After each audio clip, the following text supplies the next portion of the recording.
इतिहासात असे अनेक छोटे मोठे किस्से आहेत जे आजच्या पिढीला फारसे माहीत नाहीत. एकदा माजी पंतप्रधान लाल बहादूर शास्त्री पंढरपुरात दर्शनासाठी आले होते. पण त्या काळात कॉलऱ्याची साथ असल्यामुळे लसीकरणाशिवाय मंदिर प्रवेश दिला जात नव्हता.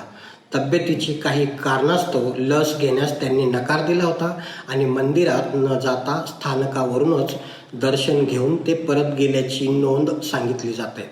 माजी पंतप्रधान पंडित जवाहरलाल नेहरू मंदिराच्या उंबरठ्यावर ठेचकाळल्याचा एक प्रसिद्ध किस्सा सांगितला जातो.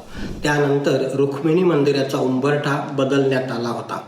तर इंदिरा गांधी यांनी एकादशीच्या दिवशी स्थानिक भावनांचा आदर ठेवत आपल्या नियमित आहारात बदल करून उपवास ठेवल्याचा उल्लेख केला जातो. या कथांची इतिहासात अधिकृत कागदपत्रे नसली तरी पंढरपूरच्या लोकस्मृतीचा भाग म्हणून आजही त्या कथा सांगितल्या जातात.